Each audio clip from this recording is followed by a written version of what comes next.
Thanks for listening to and subscribing to the Inside Deschutes County podcast. Wherever you might be and however you might be listening, thanks for making us a part of your day. Be sure to catch us wherever you listen to your podcasts. You can also find us on Deschutes.org/podcast. Deschutes County is an amazing place to live, Ease of access, work, and play. Great place to raise a family. I love the weather in the high desert. At Deschutes County, we provide excellent service. Beautiful. We're here to help you. Deschutes County is the heart of Oregon. Everyone wants to be here.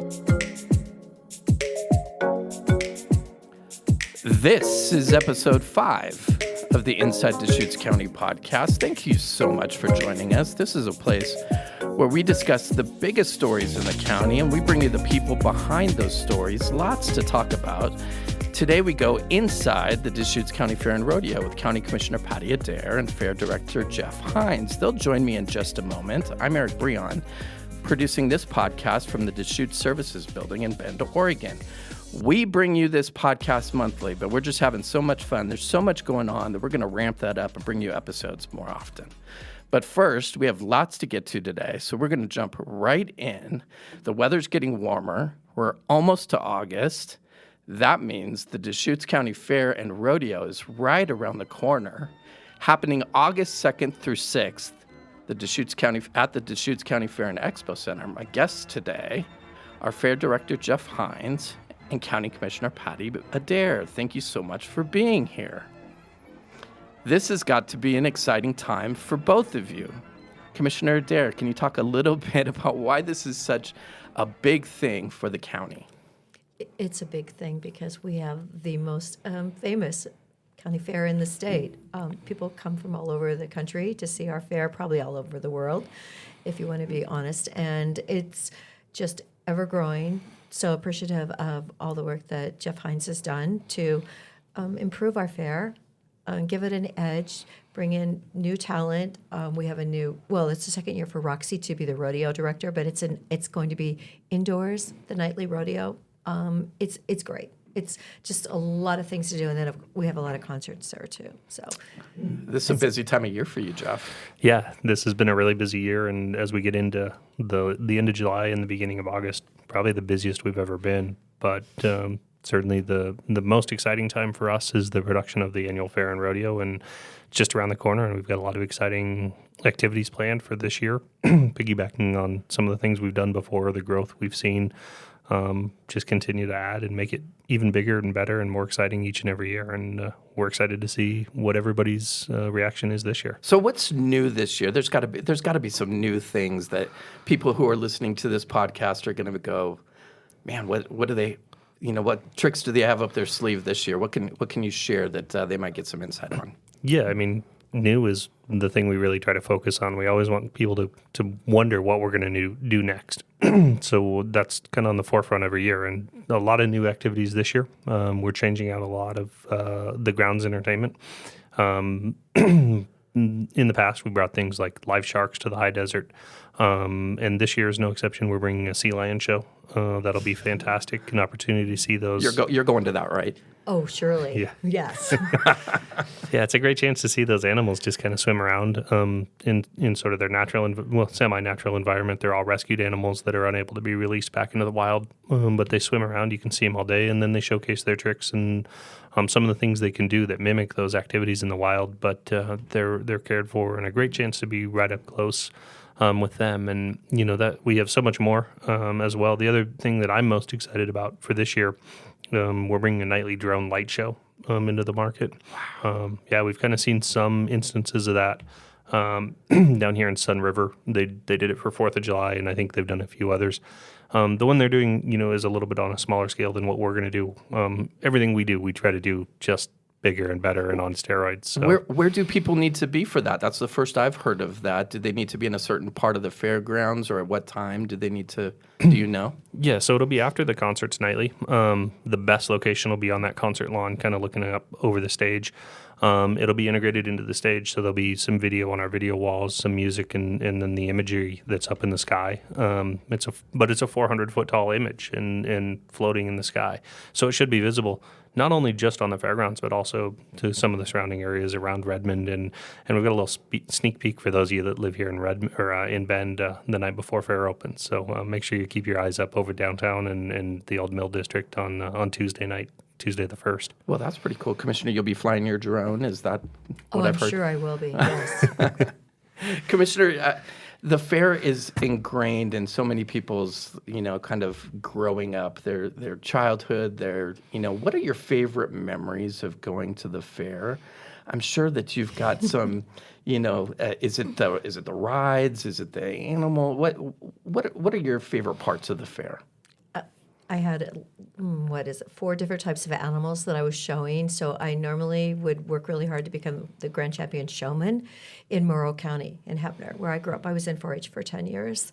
In fact, I went to the state fair with my horse my 10th year. My mother thought it was a great idea. And unfortunately, my horse had been on the racetrack, and we're back in Salem, and he thinks he's back on the racetrack. Didn't win that show, but, it was always so important. It helped me go through college, the funds, the animals I had to sell.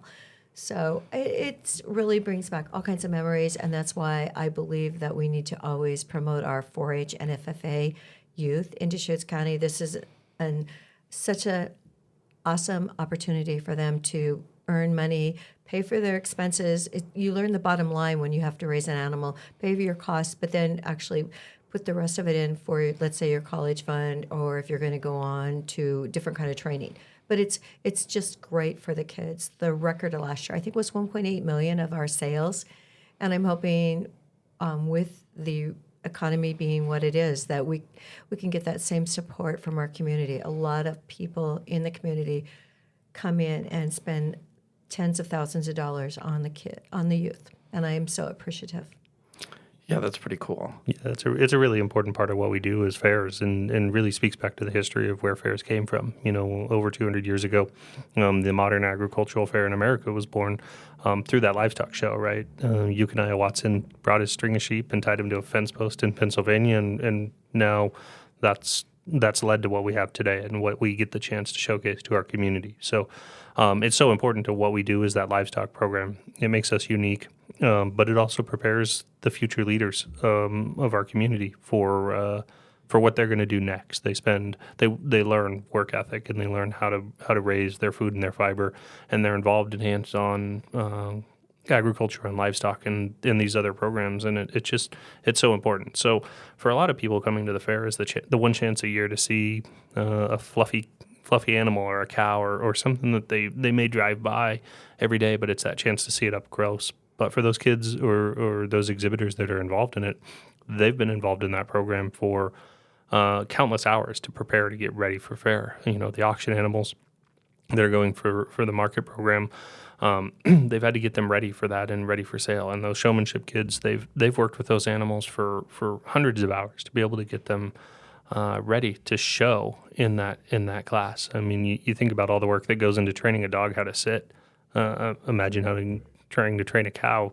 You don't train it to sit, but the same idea, right? Is you're training that animal to respond to your commands and your needs. And so they don't sit, but they do all these other things, and that's it. But it's a showcase of what they're doing and the activities they're doing on the farm and the ranch, and they need these animals to be able to do that, or they need the animals to be able to be positioned so they can show the quality of the animal to determine the quality of the meat or whatever's on that animal. So, I mean, if you can get a cow to sit, I'm there. I am so there. But I went to my first ever 4-H auction last year. I was shocked at the attendance. There was a lot of people there. They were so into it, and you could tell the hours that they put into it, the work that they put. They were so proud. Their parents were there, just all the effort. That's seeing that. I mean, with that history, that must mean a lot to you to see it here, right? And right. I think it's so important that we maintain that tradition. I think it's the opportunity, learning personal responsibility. I had to feed my animals before school. In fact, my sheep was so attached to me that when we had to change handlers of the sheep, my sheep started going crazy with my best friend who now lives in Deschutes County. She lives in Bend. Oh, very cool. Yeah, and it was like she was giving me dirty looks, but yeah, I had such a relationship with my animals because it's, as Geoff says, you spend hours with them. We stuffed a card and clip, and it really made the difference if you were the grand champion or not. Very cool. And Very I still cool. have all those trophies at my mom's house. Yeah, Yes. I live out in the Terrebonne area, and it's kind of fun driving home right now. I drive by a number of different small farms, hobby farms, and small properties and stuff, and seeing those kids out there either feeding their animals or right now we're seeing them work with their animals as they're finishing, kind of making sure that they're ready for fair so they can put on their very best display or their best opportunity to win that coveted blue ribbon or rosette and be that supreme grand champion. That means so much to those exhibitors. Well, if anybody's seen me, they know that my favorite part is the food. So the deep fried Twinkies, that's got to be a part. Yeah. Wait, are there any other new food offerings that you know of, or things like that people can look out for? I hope they have that What's your corn dog favorite? place. Corn dogs. I usually have one corn dog a year, and last year those corn dogs were absolutely phenomenal. So I'm hoping that same vendor is back. They were unbelievable. Yeah, so we've got Corn Dog Company of Central Oregon that people get the chance to eat, in the Central Oregon or Deschutes County region on a regular basis, and we also have kind of that in-house secret recipe that the Fair and Expo team cooks up, and Butch Graham, who's retired, was willing to share that secret family recipe with us and kind of what that means. And they're very different products. I mean, just a few ingredient changes gives you something completely different, and it's a great chance to try both, but no fair is complete without deep fried something. So just like with the entertainment, we always make sure there's something new. There's something on a stick, and there's something deep fried, and it's that great opportunity to come out and try things you might not normally do, and calories just don't count when you're at fair, so why bother? It's not a great place for a diet, but it's a great place to have a great meal, and usually it's big, usually it's fried, and usually it's on a stick, but it's just a fun way, and food is part of the entertainment and what we do, and so we focus on that, and a couple new things coming this year. We've seen that trend for some of the new stands that are coming into the market into Oregon, and they're kind of an entertainment piece on their own. They're so big, they're so massive, and what they can do in those mobile kitchens is impressive. You talked about entertainment, and entertainment's a huge part of it. So the concerts this year, can you give us an idea as to who's coming? And then, of course, you've got the rodeo and everything that happens with that. I think that starts Wednesday night at 7:00. What can you tell us about who's coming to town? Yeah, so concert-wise, we continue that tradition of bringing some great entertainment into the market, and I think this year's no exception. We've got Old Crow Medicine Show kicking off the Kendall Toyota Bend Country or Summer Concert Series, presented by Perfection Plus Auto Salon on Wednesday. They're a great Americana band. They wrote the song Wagon Wheel that Darius Rucker made famous, and they're just a great band for so many other things, and really starts it off. And then we move on to Carly Pierce, right? And she's got 4 number 1 hits. She's got a song right now with Chris Stapleton that's on the charts and a fantastic thing. And we all saw Chris Stapleton's performance at the at the Super Bowl, and then here in Bend. A great act, and she has the chance to take the stage and showcase what she does, and she's a fantastic performer. And then Friday we have All Time Low, which is, I struggle with how to describe it. It's kind of a 90s, 2000s pop punk band. It's just fun music and tons of hits and tons of awards, and kind of has a resurgence. And they've got some stuff that's super popular on TikTok right now, with Hey Maria really being the soundtrack to a number of different TikTok videos and stuff. And just a super fun show for Friday night. Saturday night we come back with Lil Jon, sort of hip hop. He can say one word and you know exactly who he is. He's just, he's got that voice. He's been on TV shows. He's been on some. Just everybody kind of knows who he is, and he's smaller in stature but a huge personality, and should be a super fun day. there. And then Sunday, we change it up a little bit and we do a Spanish language show. We started that last year. And as you kind of saw, right, a little bit of diversity or a lot of diversity across that lineup, something for everybody, really trying to be a mirror of what Deschutes County is. And Sunday we wrap that up with a Spanish language show with Banda Machos, which is kind of iconic in that Spanish-speaking market. And we're really excited to see that festival that we're kind of putting together, an event within an event, just continue to grow this year. So a lot of events, a lot of planning, a lot of scheduling. Commissioner, talk a little bit about how the county supports all these efforts, because it's a huge facility. It's a lot of people that go into it. There's support from other departments, the road department, the sheriff's office. Talk about how the county comes together to help put this on. Definitely, the county comes together because I believe it was last year Redmond PD said they weren't in a position to run with security, et cetera, at the park or at the fair. So they then left that opening for Deschutes County Sheriff's Office, and they came in and did an outstanding job. I don't know if you'll remember, but there were some incidences that happened at Jefferson County before our fair, and so we were incredibly aware and didn't want those issues to reappear in our fair with a lot more numbers involved. Anyway, so yes, and then of course the special challenge is getting in and out of the fairgrounds. Thank you, Chris Doty, our road director, Right. for all of his brilliance in streamlining those issues. I know last year I think I parked at the back 40 somewhere, kind of out there with the Russian thistles maybe, but we had so many people last year. So, and I know that was a really good practice, and I think it worked out really well. Now, one night I was leaving at 9:30, and the traffic coming in was all the way down to the stop sign down, Veterans Way. So those people were coming in at like 10 p.m. So Chris handled it all with a lot of community effort, and it's so positive. So it takes a lot of energy. It's an amazing opportunity, and I'm hoping that this year will be another successful county fair. I think it's really impressive when you walk in. I mean, yes, the rides, yes, the rodeo, yes, the concerts. You have the open class where people come in and they compete and they do their photography work, their jams, their jellies, their quilting. You see, people from various, VFW, just kind of getting together and putting out all the hard work that they do. So, I mean, Geoff, talk a little bit about just how this all kind of, this big collaboration is more than just what we see, with all the lights and bells and whistles. Yeah, I mean, there's a ton of moving pieces, especially when we get into something as large as Deschutes County Fair and Expo. As Commissioner Adair kind of referenced, the largest county fair in Oregon. And it takes us a really long time. People show up and it's ready, and it doesn't just happen that way. There's a small army that works on each and every fair, and it takes about 18 months to put together each fair. So we're already looking at next year's, right?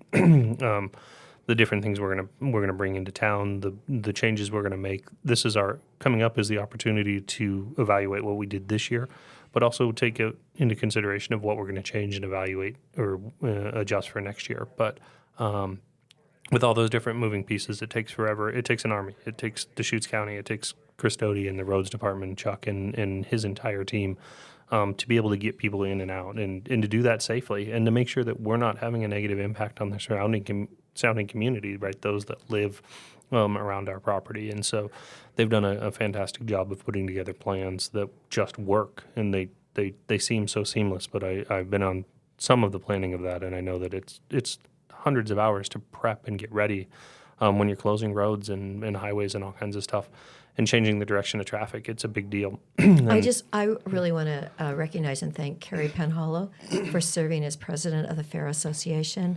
I'm the liaison to that group. There's 15 major board members in that group, and they meet monthly. And now we're going to be meeting every Monday. The countless hours that are put into it. And actually, Rachel McInish She's been doing our county fair forever. You know, you'll see her in Forever. Yes, she I met has. her last year. I did a She- story on her. It's just amazing all the things that she does. And she's like, you're going to have to drag me out of this building kicking and screaming because I love it so much. But what I really loved about what she did last year was she flipped things around. She moved things around, and she was all for making it more appealing and bringing in new talent to the buildings. So, you know, without, you know, isn't she like 89 or something? She is an amazing woman. Yeah, she's a force. I mean, she just makes things happen, and she cares. She's there week in, week out.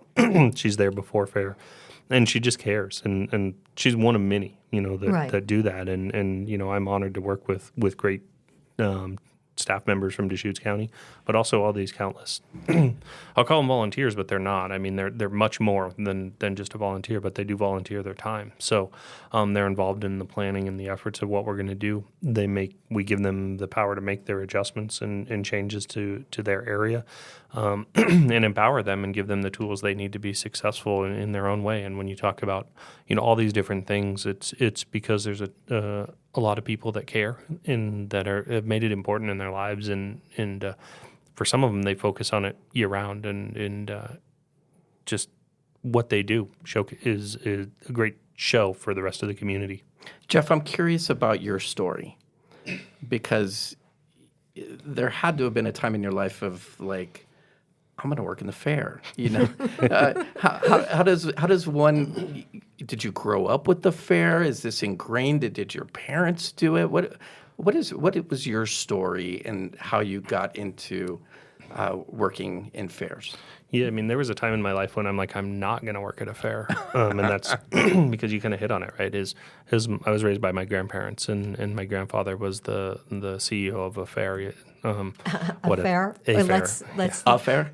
yeah, like LA County. Yeah. Pomona. Yeah, I mean at that Really? time. Yeah, the largest Okay. county fair in We're going to be bigger though. Just soon. a little fair. just a tiny one, yeah. And so, you know, I grew up around that and just kind of followed him around and saw what he did, and now I get to follow in his footsteps. But, you know, my first job was on a fairgrounds. I helped put myself through college by working at fairs and you know, working in the carnival when it was in town and different stuff at fairs. And by the time I got to college, I was ready to escape, and I wanted to go do anything else. And, you know, I went into college and got out and went to the real world and realized it wasn't that exciting. And so I kind of came back, and I've made a few attempts at escaping the fair and events world a little bit by going into different things. But I found there's just really nothing else that's as fun and as exciting. And there's nothing that's as rewarding, right? Is for us, there's some really cool things, right? We get to essentially with a team is build a business each year. We get to run it through an entire business cycle, and then we close it and get to evaluate if it worked and what worked and how to make it better each and every year. But that business is also something that's fun. It's important to community members. You talked about Rachel, you talked about Carrie, you talked about some of these others. It's important to them, but also, I mean, it's tangible because you get to walk around, and there's always that one moment at fair where all that hard work is worth it. You see that smile on a kid's face because they're holding their new favorite stuffed animal or something, and it just makes, you know, these sleepless nights and the long hours worth it. And I think everybody involved has that same experience at some point. It's never the same for anyone, and you never know when it's going to happen. But it's what keeps you going through that fair and brings you back. It's addicting. I would hate to be Geoff's phone this time of year, because I imagine the rodeo people could call it, the marketing, the sales, I'm bugging you. I mean, just all the people who want your attention. Your calendar must be just jam-packed. So kudos to you, and congratulations for getting us up to this point. I know you got a lot more work to do, but just exciting times. Can you tell us a little bit about just some order of business, how people can get their tickets, anything else that they need to know about going to the fair? Oh, and don't forget, we do have the passes for the week, which I really want our community to know about. Yeah, Because I think that's important. It's really important. Yeah, we went online with ticket sales earlier this year, so you can go visit our website. You can find it through Deschutes.org, but you can also find our own standalone at DeschutesFair.org. DeschutesFair.com. And it's your chance to see all the exciting stuff. I mean, we hit on a few of those little things, the sea lions and the drone show. That's one of 25 different activities that we have going on each and every day. You can learn about that. We'll get the schedules on the website here, I think, early next week. But you can buy your tickets. You can skip those lines at the front gate. And if you buy soon, you can save a few dollars and have those tickets in hand. So check out DeschutesFair.com. Well, we got the fair coming. It's just such great stories from the both of you as to how you navigated all this. And just thank you both for being here. We hope you enjoyed this episode. If you have a question about this podcast or ideas for future podcasts, you can email us at info@deschutes.org. And remember to subscribe to the podcast wherever you listen to your podcast. Drop us a review, drop us a rating. We'd really appreciate it. We hope you have a great time at the fair and rodeo, August 2nd through the 6th. Until next time, be safe out there.